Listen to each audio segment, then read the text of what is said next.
নমস্কাৰ, কি খবৰ সকলোৰে? মই জ্যোতি বৰুৱাই আপোনালোক সকলোকে মোৰ ইউটিউব চেনেলৰ আন এটি ভিডিঅ'লৈ স্বাগতম জনাইছোঁ। আশা কৰোঁ সকলো কুশলে আছে। আজি মই আপোনালোকৰ সৈতে শ্বেয়াৰ কৰিবলৈ লৈছোঁ এটা খুব সুন্দৰ ব্ৰেকফাষ্ট ৰেচিপি। আশা কৰোঁ ভিডিঅ'টো চাই আপোনালোকে ভাল পাব আৰু খুব সুন্দৰকৈ আৰু সহজতে কেনেদৰে বনাব পাৰে ভিডিঅ'টো শেষলৈকে চাব, স্কিপ নকৰিব আৰু এনেদৰে আপোনালোকে ল'ৰা ছোৱালীক ঘৰত বনাই খুৱাব পাৰিব। প্ৰথমতে মই এয়া অকণমান নিমখ লৈছোঁ, এইপিনে ধনিয়া অকণমান কাটি লৈছোঁ আৰু অকণমান আদা পিহি লৈছোঁ আৰু এইপিনে অকণমান ধনিয়া পাউডাৰ আৰু ৰেড চিলি লৈছোঁ। আৰু এতিয়া মই এইখিনি ছাইডত ৰাখিম। আৰু এতিয়া মই আলু এটা বইল কৰি লৈছিলোঁ আগতে। এইটো হৈছে বইল কৰা আলু। আপোনালোকে বইল নকৰাকৈ নল'ব। বইল কৰা আলুটো মই এখন ৰুকনিত এনেদৰে ধুনীয়াকৈ ৰুকি ল'ম সৰু সৰুকৈ। আৰু এয়া ৰুকা হৈ গ'ল আৰু এইখিনি মই এটা পাত্ৰত লৈ লৈছোঁ। আৰু তাতে মই দিছোঁ একাপ আটা আৰু নিমখখিনি দি দিছোঁ, নিমখ মছলা আৰু ধনিয়া পাতটো অলপ দেৰিকৈ দিম। এইখিনি এতিয়া দি লৈছোঁ অকল মছলা, নিমখ আৰু আদাখিনি। এইখিনি মই খুব সুন্দৰকৈ এতিয়া মিক্স কৰি ল'ম।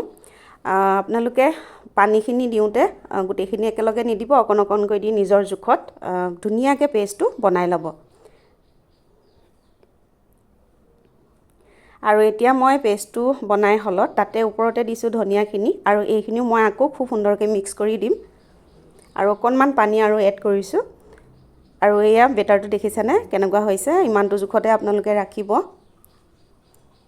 এয়া বেছি টান বা ঢিলা কৰিলে বনাব নোৱাৰিব, ইমানটো জোখতে আপোনালোকে ৰাখিব।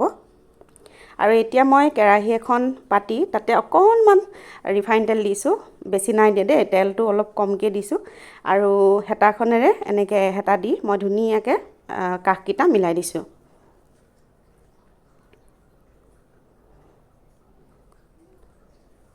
আৰু যিমান পাৰে লাহে লাহে বনাব, মানে বস্তুটো কোমল বহুত আলু দিয়াৰ কাৰণে, সেইকাৰণে অতি সহজতে লাগি ধৰে। সেইকাৰণে আৰু আপোনালোকে কাষকেইটা যাতে ভাগি নাযায় তাৰ বাবে আৰু অকণমান ৰিফাইন তেল কাষে কাষে ঘূৰাই দি দিব, মই যেনেকৈ দিছোঁ তেনেদৰে। আৰু হেতাখনে লৰাওঁতেও খুব সাৱধানেৰে লৰাব আৰু গেছটো একদম ল' ফ্লেমত ৰাখিব, চাব যাতে লাগি নধৰে। আচলতে কেৰাহীত বনোৱাতকৈ তেৱাত এনেকৈ বনালে ভাল হয় বস্তুটো, মানে ডাঠ হৈ নাযায়। কেৰাহীত কি হয়, ডাঠ হয়। সেইকাৰণে আপোনালোকে পাৰিলে এই বস্তুটো তেৱাতে বনাব। আৰু এনেদৰে এয়া মই হেতাখনে ইলুটি সিলুটিকৈ লৰাই সিজাই আছোঁ। আপোনালোকে লৰাওঁতে একদম সাৱধান হ'ব, যিহেতু বস্তুটো একদম নৰম হয়, আমলেটৰ দৰে হয়। গতিকে ভাগিলে খাবলৈ আৰু দেখিবলৈও বেয়া হয়, গতিকে এনেকৈ সাৱধানেৰে লৰাব। আৰু এইটো মোৰ সিজিছেই, এয়া দেখিছেনে একদম আমলেটৰ দৰে কোমল আৰু খুব সুন্দৰ হয়, খাবলৈও খুব বেছি ভাল লাগে।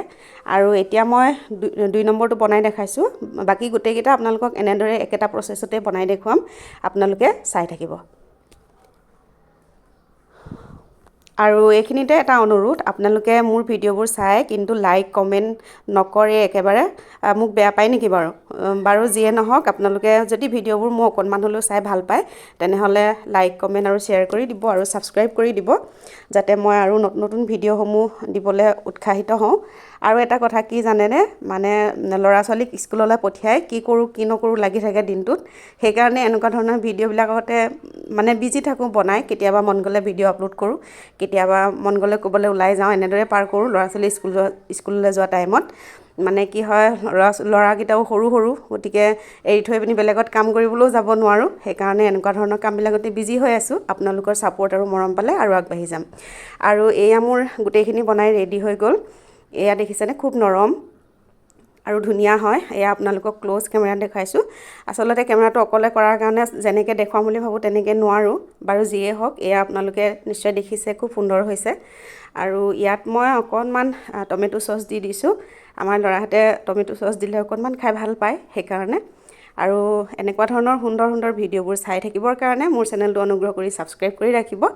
আজিলৈ আহোঁ, আকৌ লগ পাম আন এটি ভিডিঅ'ৰ সৈতে। তেতিয়ালৈকে আপোনালোক সকলো সুস্থ হৈ থাকক, ভাল হৈ থাকক, তাৰে আশা কৰিলোঁ। ধন্যবাদ।